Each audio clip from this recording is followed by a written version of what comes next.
जोहार दोस्तों, मैं मुकेश विरवा। भारत के लिए वैश्विक स्तर पर अच्छा न्यूज़ मिलना बहुत दुर्लभ हो गया है। ये जो रिपोर्ट आई है यह भारत देश के लिए बहुत ही शर्मनाक है, इसीलिए कि दुनिया ने भारत को झूठी खबरों का सरदार माना। वर्ल्ड इकोनॉमिक फोरम के 2024 ग्लोबल रिस्क रिपोर्ट के आधार पर विशेषज्ञों के अनुसार चुनावों के दौरान झूठी खबरें लोगों के लिए सबसे बड़ी खतरा बनी हैं।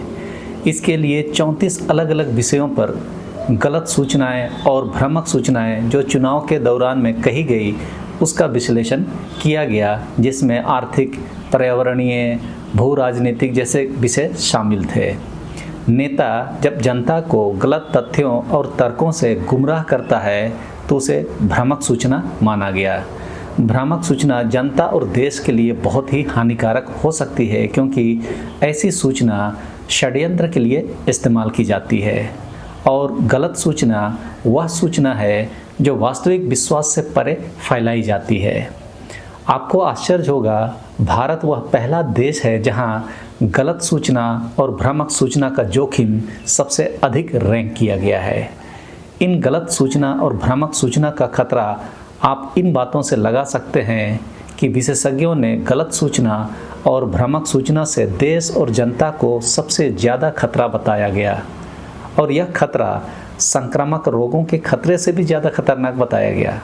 अवैध आर्थिक गतिविधियों, धन और आय की असमानताओं और श्रम की कमियों से भी ज़्यादा खतरनाक बताया गया। हालांकि इस रिपोर्ट को बनाते समय 2024 का भारत का लोकसभा चुनाव नहीं आया था, फिर भी यह जो विश्लेषण है अगले 2 वर्ष के लिए माना गया है। इसमें भारत के 2019 के चुनाव में फर्जी खबरों की बाढ़ को बहुतायत से कवर किया गया।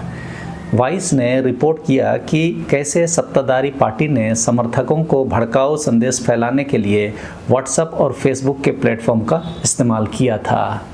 याद हो तो उस समय अमित शाह का एक वीडियो बहुत चला था, जिसमें वो कह रहे थे कि सोशल मीडिया के लोगों से कि सूचनाएं चाहे झूठी ही क्यों ना हो, यदि पार्टी का है तो उसे वायरल किया जाना चाहिए। विशेषज्ञों ने अपने विश्लेषण में यह पाया कि इन घटनाक्रमों से एक डर पैदा हुआ कि ऑनलाइन गुस्सा कहीं वास्तविक दुनिया में हिंसा में न बदल जाए। इन्होंने कोविड-19 के दौरान भी गलत सूचना के मुद्दा बनने की बात कही।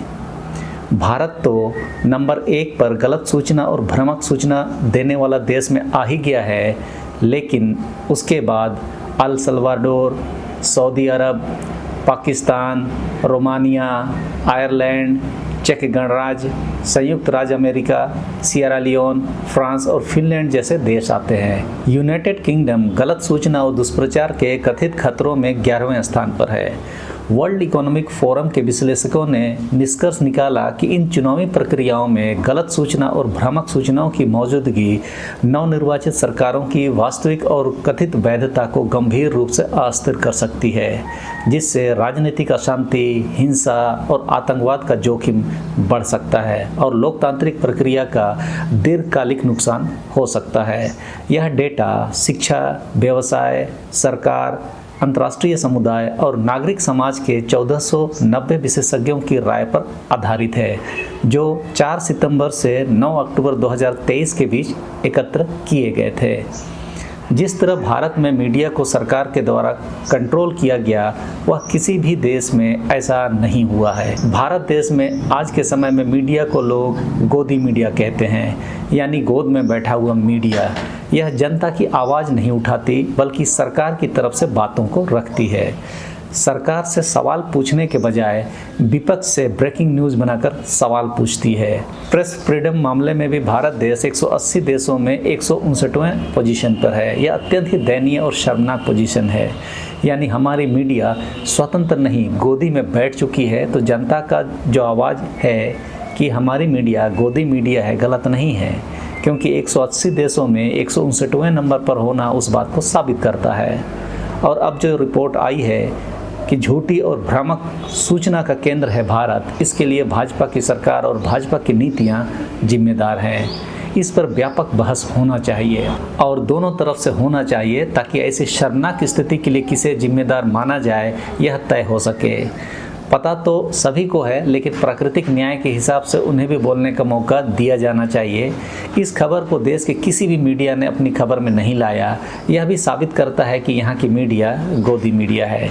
हिंदी की अखबारें तो सिर्फ सतही खबरें आपको और हमको देती है। नीतिगत खबरें या नीतियों से संबंधित उन खबरों पर ही बहस करती है जहां भाजपा की सरकार नहीं होती है।